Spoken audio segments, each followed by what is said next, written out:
Bonjour, bienvenue dans cette première présentation de comment réaliser un seau chinois. Pour ceci, il va vous falloir quelques éléments indispensables à cette réalisation. Il vous faudra évidemment des pierres. Alors vous avez différentes pierres, vous avez des pierres carrées,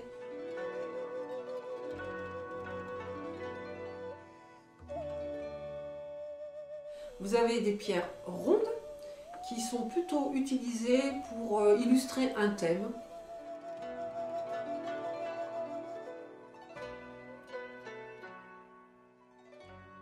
Il vous faut également de l'encre à seau, comme celle-ci, rouge, ou alors comme celle-ci.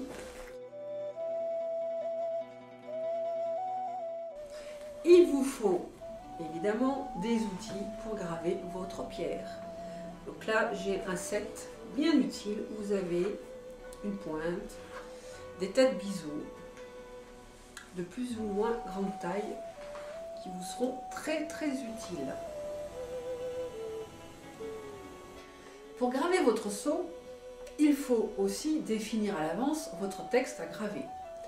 Traditionnellement, c'est l'écriture sigillaire qui est utilisée pour le gravage des seaux. Donc je vais vous présenter ce livre qui vous sera donc indispensable pour trouver votre écriture sigillaire. Dans mon exemple, je vais utiliser le texte Feu du dragon. Pour ceci, j'ai ce livre donc que je vais ouvrir. Vous avez sur ce livre les différentes écritures utilisées pour les seaux. En 1, vous avez la forme sigillaire utilisée couramment. En 2, la forme utilisée pour l'imprimerie. En 3, l'écriture simplifiée. En 4, l'écriture utilisée pour les seaux impériaux. En 5, l'écriture utilisée pour les seaux en bronze. Et en 6, vous avez l'écriture archaïque.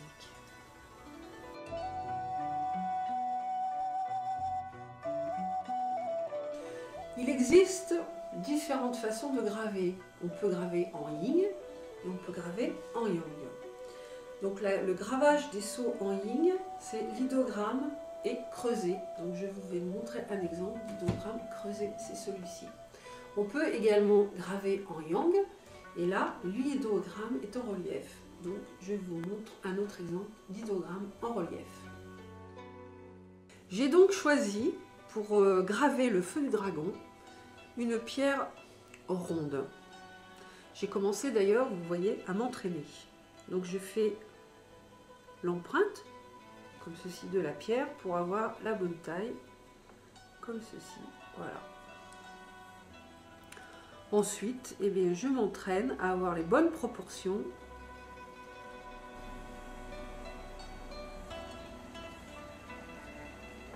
pour dessiner ce dragon.